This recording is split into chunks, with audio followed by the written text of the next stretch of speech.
Hi, my name is Stacy Bailey, and I will be presenting a phenomenological study, Cognitive Representation of AIDS. Because the topic of this study is not consistent with education, I will be focusing more on the strategies, the discussion, and the type of research that phenomenological studies focus on.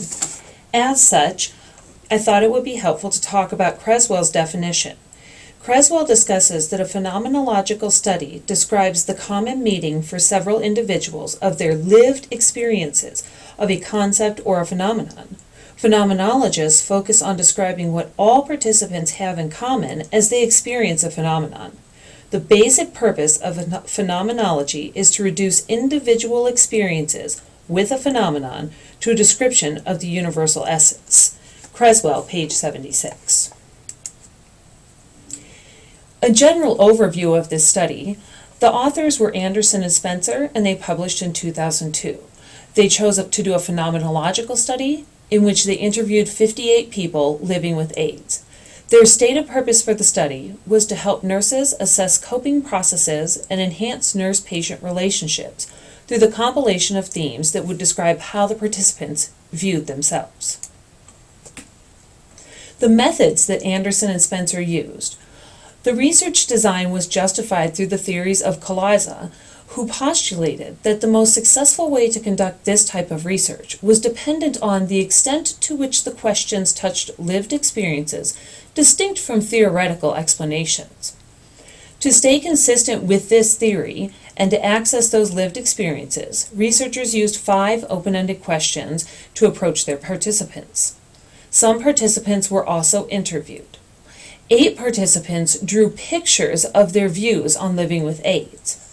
The fact that 8 participants drew pictures is noteworthy because Anderson and Spencer noted that this was a revised approach to their research that they thought would be helpful after they started conducting the interviews. Most types of qualitative research allow for this type of adjustment in methodology and data collection. In the data analysis, Anderson and Spencer cited Colaza's approach to phenomenological research again. They read the transcripts of the interviews multiple times. Then they determined the significant phrases. They drew meaning from those phrases, and they coalesced those phrases into a theme. They then approached a few of the participants for a second time for more depth of study. This is very consistent with the data analysis features of phenomenology, according to Creswell. He says data analysis that can follow systematic procedures that move from the narrow units of analysis, or significant statements, and on to broader units, or meaning units, and on to detailed descriptions that summarize the elements of what the individuals experienced and how they have experienced it. Creswell, page 79. In the results sections of their study, Anderson and Spencer's results were reported through the explanation of each of the 12 themes that they culled from their interviews. The themes were consistently presented with a summary statement of the theme, followed by quotes and paraphrases from the participants, almost as if they were making a claim, followed by data. I noted that while they were presenting these themes, the researchers did not at this point present any analysis or judgment regarding those themes. This too is very consistent with how Creswell writes of the procedures for conducting phenomenological research on page 81. He writes, "It would be important to understand these common experiences in order to develop practices or policies, or to develop a deeper understanding about the features of the phenomenon."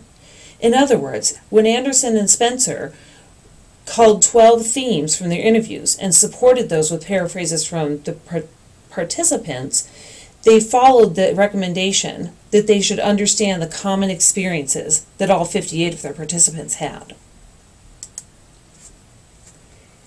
In the final section of their article, the discussion section, Anderson and Spencer summarized the 12 themes briefly and compared them to outside research in this particular area of study, so in this case, studying patients who are living with AIDS. It was in this section that they discussed the implications upon the profession of nursing, consistent with their purpose statement of these themes. I found it interesting to note that in the results section, they withheld all analysis, application, and justification, and left that specifically for the discussion section, which was considerably smaller than the results section. Their article concluded as standard with a call for further research. Anyone interested in conducting a phenomenological study may be interested in these further sources for research. I chose these sources because they're consistent with the study of qualitative research and not necessarily the topic that Anderson and Spencer chose. The Calesi piece was most commonly cited by Anderson and Spencer, but the Frankel and Meadows pieces also seemed interesting. Thank you, and this concludes my presentation.